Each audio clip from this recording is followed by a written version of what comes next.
어제는 이제 타락한 이들의 실존을 귀신 들린 자, 귀 먹고 벙어리 된 자라고 정의를 하면서 그 귀신을 쫓아내기 위하여서 메시아가 오셨다.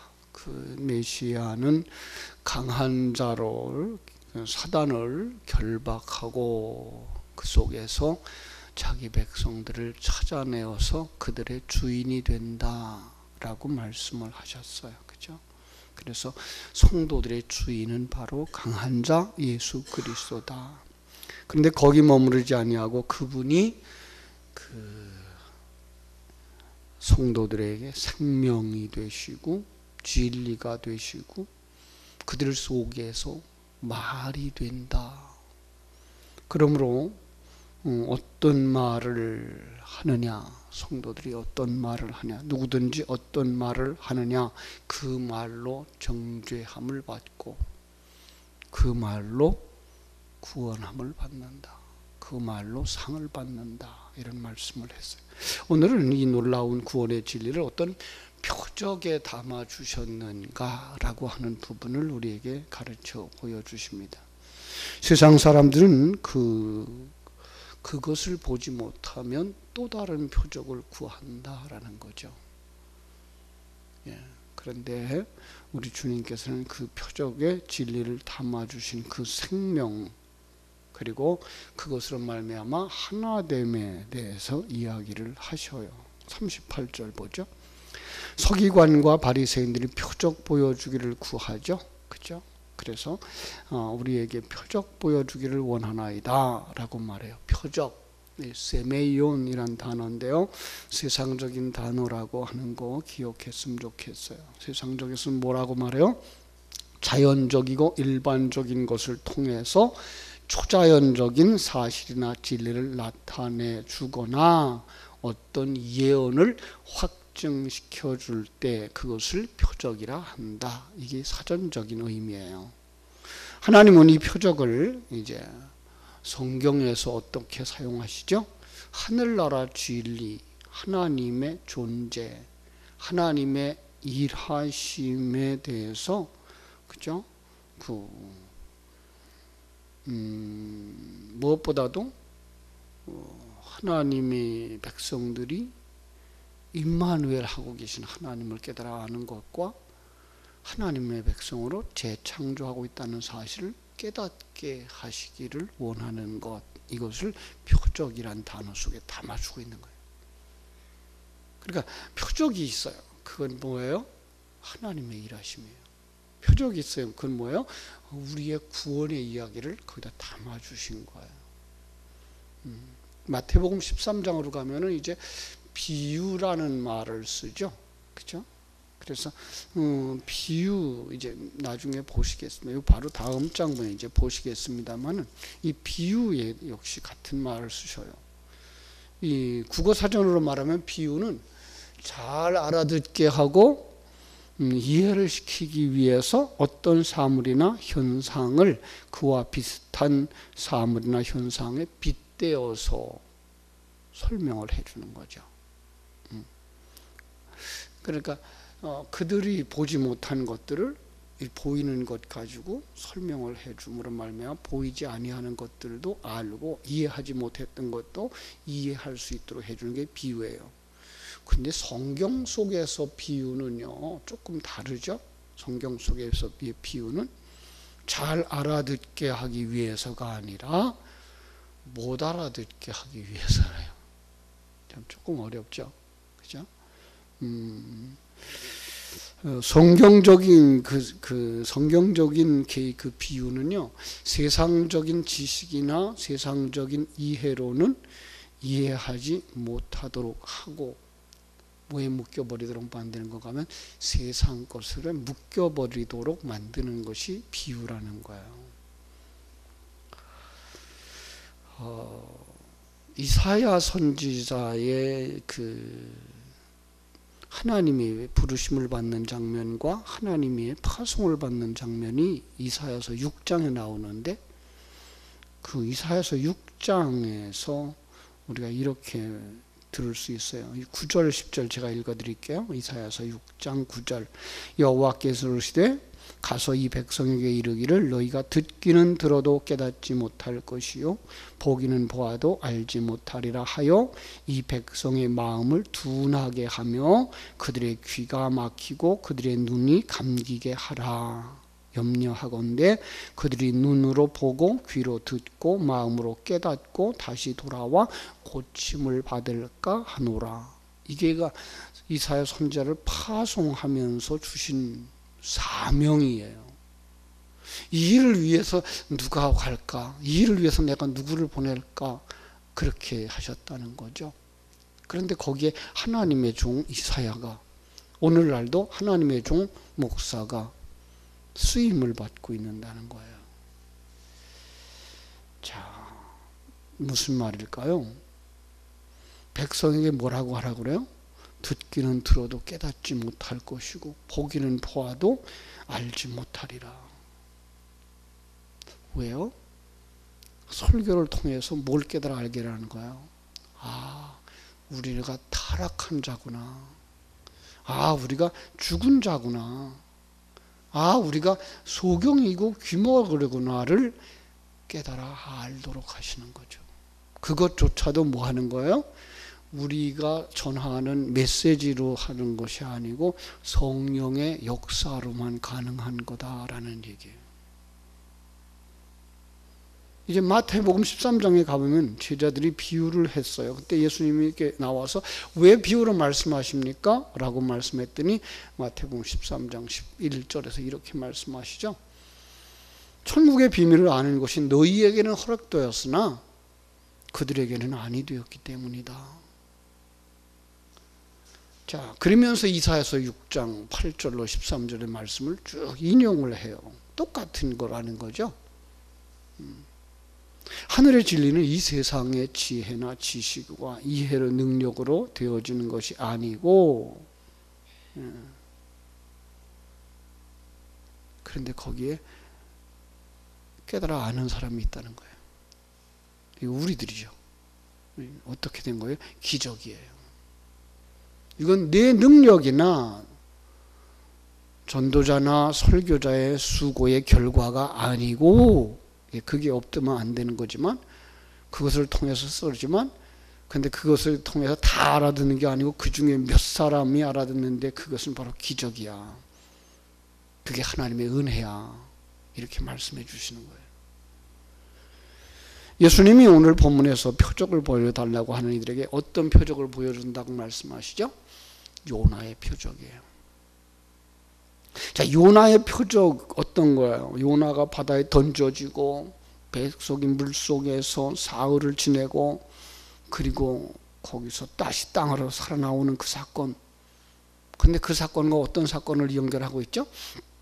예수님이 십자가에서 죽으시고 그리고 땅속에 묻혀서 장사되어져서 사흘 동안 지내고 그리고 거기서 살아나오실 것이라고 말씀하고 있는 거예요. 자, 이게 요나의 표적이라는 거예요. 여러분, 이 요나의 표적은요, 정말 요나가 그 당시에 바다에 던져진 거예요. 물고기가 삼켜버린 거죠. 그리고 거기서 하나님의 깊은 사랑을 이해하고 하나님이 그를 땅에 토해내치게 만드니까 땅에 던져진 거예요. 근데 그것과 똑같은 사건이 예수님에게도 일어나고 있는 거죠. 예수님이 죽으시고 장사되어지고 부활하는 사건. 이것도 표적 중에 표적이 큰 표적이라는 거예요. 뭘 알게 하시는 거예요? 그와 같이 지금 너희들도예요. 우리들도 그 예수님의 죽으심에 포함되어지고 예수님이 십자가를 지시는 사건과 예수님이 부활하는 그 사건 속에 들어가 있다라는 거예요. 그렇습니다. 이 표적을 보면서 우리가 깨달아 알아야 되는 것은 하나님은 그동안 이 표적들을 사용하시면서 자기 백성들, 예수님 사건 이전의 사람들이나 예수님과 함께 살았던 그 제자들이나 그 예수님 사건 이후에 전도자들을 통해서 복음을 받아들고 예수 믿는 우리들이 똑같은 과정을 거쳐간다라는 사실을 깨달아 알게 하시는 거예요. 그렇죠? 그 속에 하나님의 아들 예수 그리스도 성자 하나님의 희생이 있죠. 다른 사람에 의해서 물에 던져졌던 것처럼, 다른 사람에 의해서 십자가에 못 박혔던 것처럼 하나님의 손에 의해서 예수님이 이 땅에 던져지는 거예요. 그죠? 그리고는 예수님이 그 땅 속에 묻혀서 3일 동안 거하셨던 것처럼 완전 지옥에 들어가는 거죠.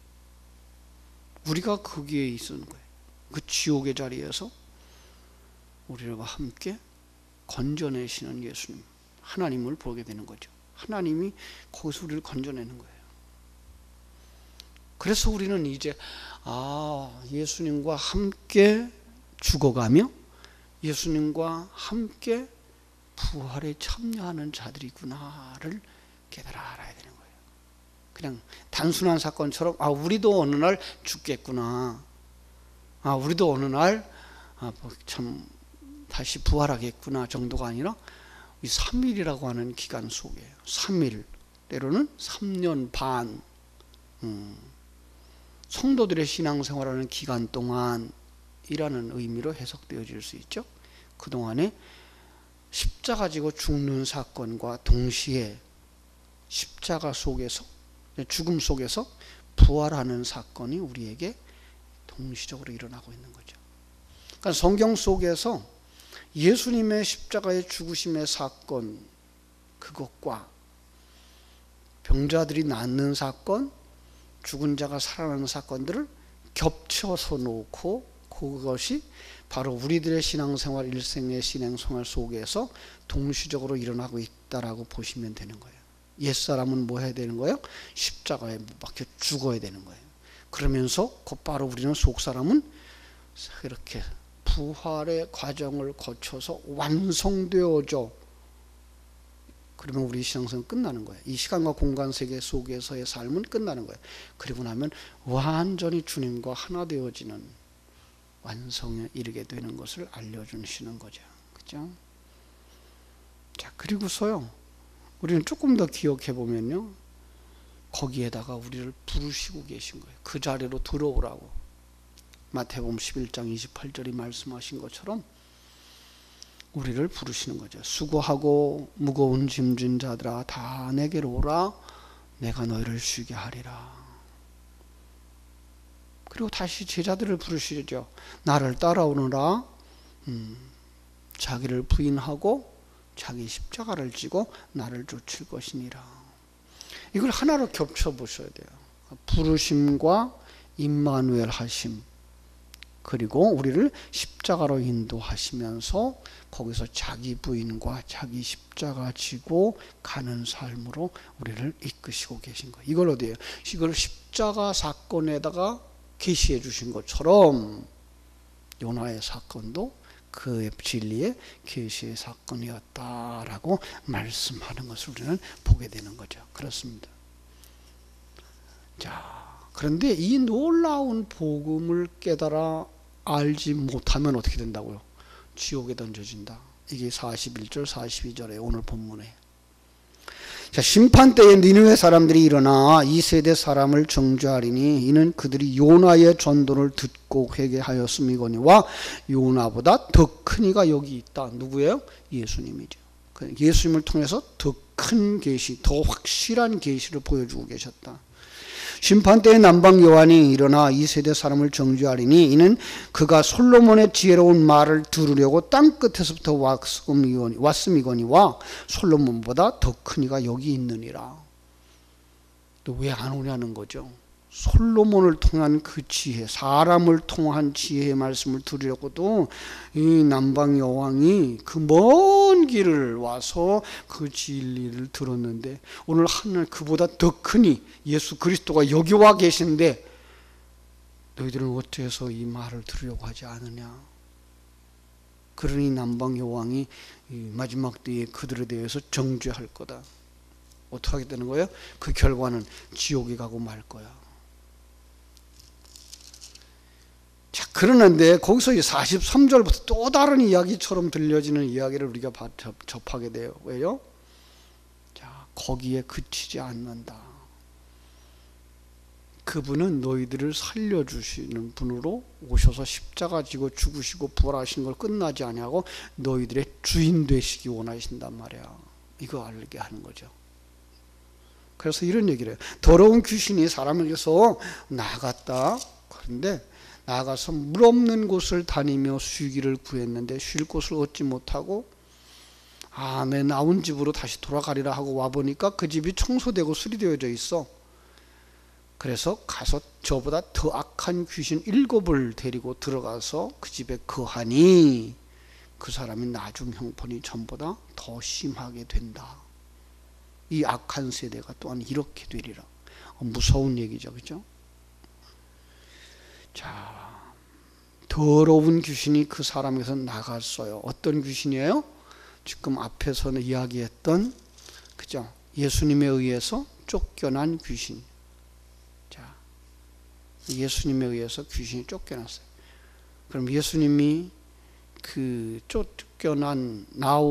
그 귀신이 나온 그 집은 어떻게 되는 거예요?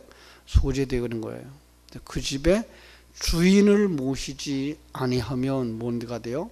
이 상황이 벌어지는 거죠. 이 귀신이 그 사람에게서 나와가지고 물 없는 곳을 찾아다녀요. 조금 이제 여러 해석이 나오는데요. 이 물이 뭔가 물 없는 곳을 찾아 헤매했다. 물을 우리는요, 윗물과 아랫물로 이렇게 나눠 보실 수 있죠. 윗물은 뭐예요? 윗물은 하나님의 생명, 하나님의 진리, 하나님의 영역을 가르쳐 주고요. 아랫물은 뭐예요? 아랫물은 세상적 가치관과 사상, 세상적이고 사단적인 발판. 여기서 나오는 물은 어떤 물일 것 같아요? 여기서 나오는 물은요. 그러니까 하나님의 생명이 없는 곳을 찾아다니는 거죠.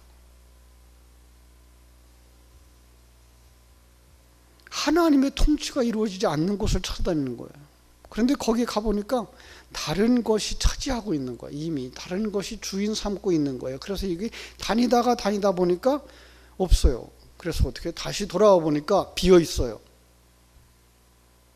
빈자리예요. 그럼 거기에 다시 들어오는데 전보다 더 악한 귀신 7을 데리고 들어온다네요. 자, 그러면 어떻게 된다고요? 상황이 더 악해진대요. 이게 성도들의 타락의 모습이에요. 아니, 오늘 교인들의 타락의 모습이라고 말해야 되겠죠? 나 교회 가봤어. 그런데 별거 없더라. 이러면 그에게 복음 전하기가 너무 힘든 거예요. 제가 중국 선교에서 가장 안타까워했던 것이 이 부분이에요.